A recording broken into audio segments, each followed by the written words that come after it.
Hai, apa kabar? Pada kesempatan kali ini kita akan membahas tentang soal persamaan linear satu variabel yang sering muncul di ulangan ataupun di ujian. Nah, ada berbagai jenis soal persamaan linear satu variabel ya yang bisa kita pelajari. Yang pertama ada misalnya kita ketemu dengan X plus 6 sama dengan 10. Kita diminta untuk menentukan nilai X-nya. Maka karena ini plus 6, kita bisa gunakan cara mudahnya menjadi X sama dengan 10. Nah, ini pindah ruas aja ke sebelah kanan. Positif menjadi negatif. Sehingga X-nya sama dengan 4. Bentuk soal yang kedua adalah misalnya bertemu dengan X min 2 sama dengan 8 ya. Jadi misalnya bentuknya seperti ini. Maka caranya bagaimana? Untuk menentukan nilai X-nya maka sama dengan berapa? 8. Nah, negatif 2-nya pindah ke sebelah kanan, jadinya positif 2 ya.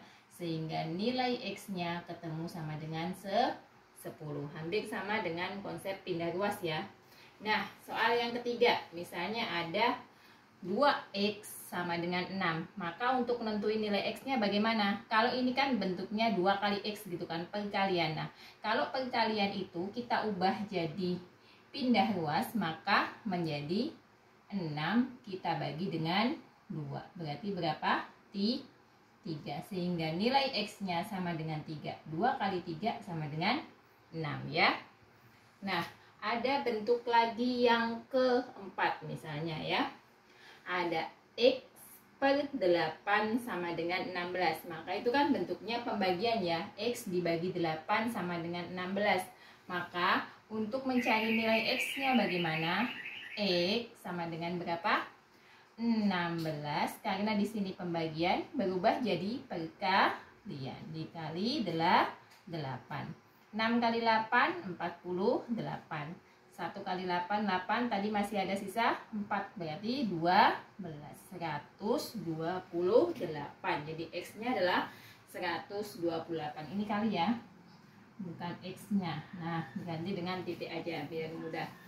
Nah, soalnya lebih ini lagi ya. Misalnya digabung nih, ada 2X plus 5 sama dengan 15. Nah, caranya bagaimana? Ini kita pindah dulu yang tidak mengandung variabel dulu ya. Jadi kita pindah dulu ke sebelah kanan, baru nanti kita tentukan nilai X-nya. Jadinya 2X sama dengan 15 ya. Nah, ini kita pindah dulu. Pindah dulu ke sebelah kanan, jadinya negatif kan? Negatif 5. Jadinya 2X sama dengan 10.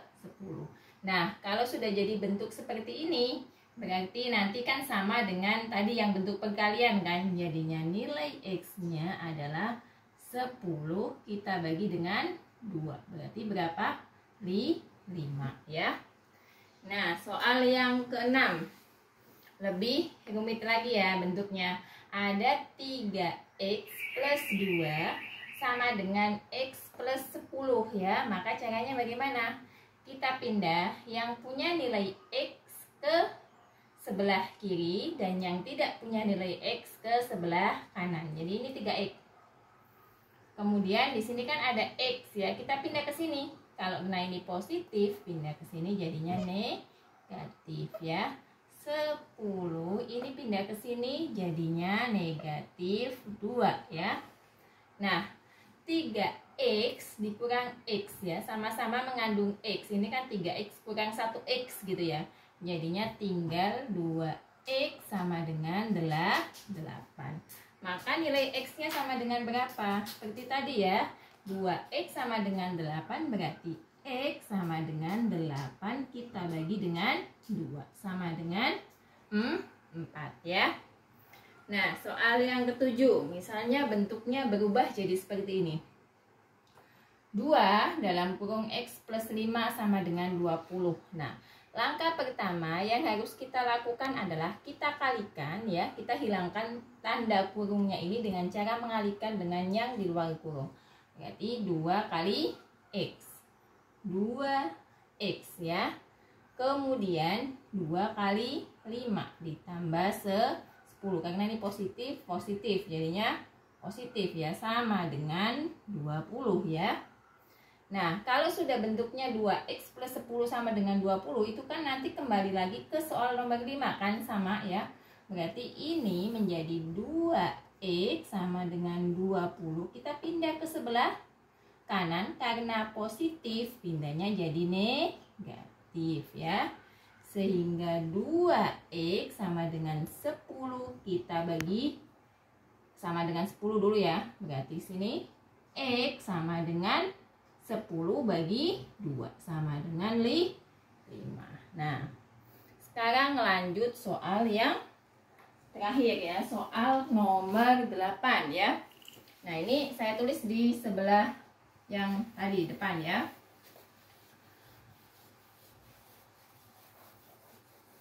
Misalnya tadi ada berapa? Ada x plus 2 ya per 3 sama dengan 2x plus 1 per 2. Nah, ini adalah soal nomor 8 ya. Nah, kalau ketemu soal seperti ini bagaimana? Ini bisa kita kalikan silang. Kita kalikan silang dulu ya. Menjadi 2x plus 2. Kemudian sebelah kanannya kita kali dengan yang 3 ya. Jadinya 3 kali 2x plus 1 ya. Kemudian sama kayak nomor 7 tadi, berarti kita hilangkan tanda kurungnya.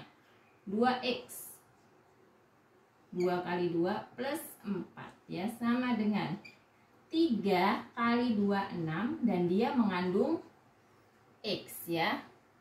Kemudian ini ke sini plus 3 ya. Kalau sudah seperti ini bagaimana? Pindah yang punya nilai x ke sebelah kiri dan yang tidak punya ke sebelah kanan ya. Jadinya ini 2x ya. 6 positif pindah ke sini jadi negatif, jadi min 6x sama dengan berapa? 3. 4-nya pindah ke sini dari positif pindah jadi negatif 4. Kemudian ya, 2x dikurangi 6x berarti kan negatif 4x ya kan. 3 dikurang min 4 min 1 ya. Nah, maka x-nya sama dengan berapa? Min 1 dibagi min 4 sama dengan 1/4. Jadi, yang pertama yang perlu diingat adalah apabila dia bentuknya penjumlahan dan pengurangan, maka nanti kalau penjumlahan pindah ruas jadi pengurangan. Jadi kalau penjumlahan jadi pengurangan, pengurangan jadi apa? Penjumlahan. Kemudian kalau perkalian pindah berarti jadi pembagian, dan kalau pembagian dipindah berarti jadi perkalian. Ini adalah konsep yang harus diingat ketika mengerjakan soal persamaan linear satu variabel secara cepat. Kemudian jika menemui tanda kurung, maka hilangkan dulu tanda kurungnya. Nah, demikianlah apa yang dapat saya sampaikan. Semoga dapat dipahami dan sampai jumpa di video selanjutnya. Terima kasih.